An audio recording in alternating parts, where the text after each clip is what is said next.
What's up, guys? I hope everyone is doing well, and I hope you're enjoying the off-roading videos and our new Off-Roading 101 series that we just started last weekend. If you're excited about that, I am. I think that's going to be really fun, and it's going to be really cool to be able to talk back and forth with you guys and hopefully help somebody out. That's always our plan with this channel. I apologize. Sometimes I talk very fast in these videos, so it's going to happen again. I'm sorry, it's going to go down like that. But anyways, I'm standing in front of the 2019 TRD Off-Road Edition Tacoma. This is our vehicle that we're testing out right now. We go through quite a few different vehicles, Jeeps, Toyotas.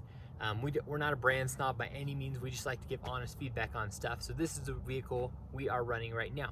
It is a 6-speed because I know someone's going to ask about that as well. I'll go into that a little bit more in the video. Biggest thing about this is I'm really hoping to take this out to the Rubicon trail. I think that'd be great. I've always wanted to hit the trail. We've had a bunch of different setups, as I mentioned, and I think it's just time to go out there. And since this is the vehicle we have right now, that's the vehicle I want to take out.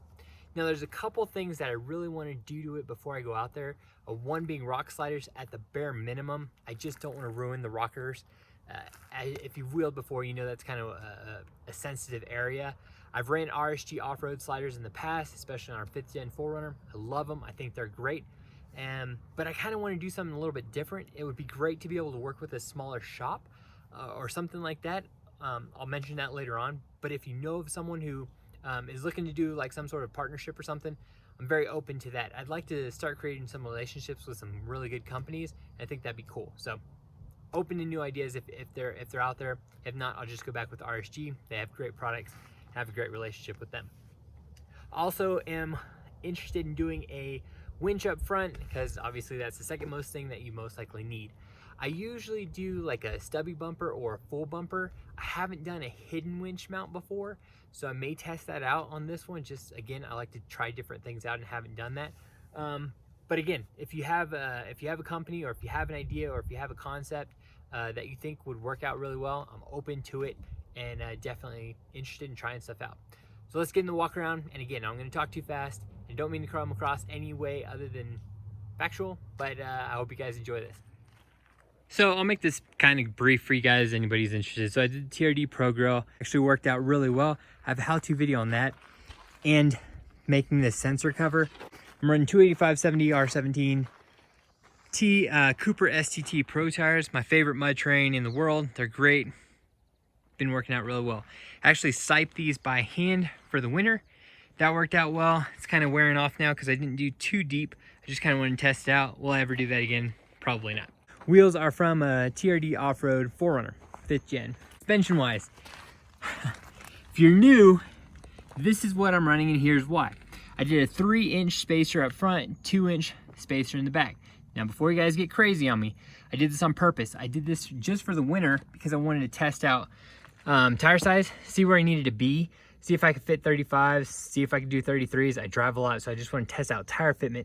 I just wanted to test this out generally because, as I mentioned, we do a lot of testing and tuning with different vehicles, and I hadn't done a spacer lift and given an honest review on that. So I figured over winter it'd be perfect because I couldn't wheel anyways, and give it a shot. Toss it on, super simple. I can pull it off no problem.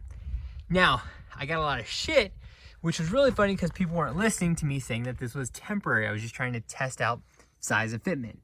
So what I decided to do was I had a Dobinson's lift on order, ready to go.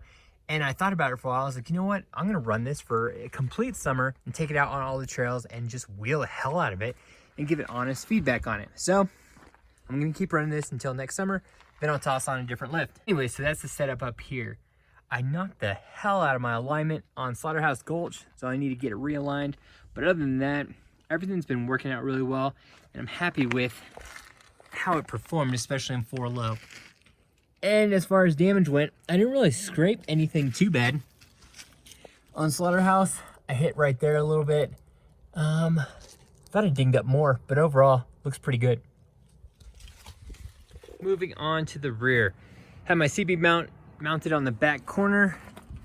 Super clean. I did an install video on that. Can't even tell it's there. No wiring showing or anything. It's all tucked away. I just kind of like how that looks. And then obviously I have a spare tire carrier. I actually built this for my 4Runner, but having it just lie around, I wanted to use it on this. The reason this is here, because people don't understand that either, is when you're on a trail and you lose a tire and you're in a real precarious situation, it is a bitch to get the tire out from this bottom part. So having it easy accessible is perfect. I could put it in the bed, but I want to use my bed, so I like this mount a lot. Plus it folds down, I can use the tailgate, everything works perfectly. So that's why I have that there. I like it, and it gives me another point of impact as a skid. My overhang is a little bit more, however, I'll hit this as I did quite a bit at Moab when I ran it with the 4Runner, and it gives it basically a skid point versus hitting other things. There's my blocks in the back. Those have been fine. Now, I will say this. I am maxed out on my shocks, especially on the trail. That was one thing that I ran into an issue on. But the front's like riding on a pogo stick. It's exactly what you'd expect from a spacer lift. It's not great, but it does the job. Now the rear, I probably need to replace these with longer shocks at the very least.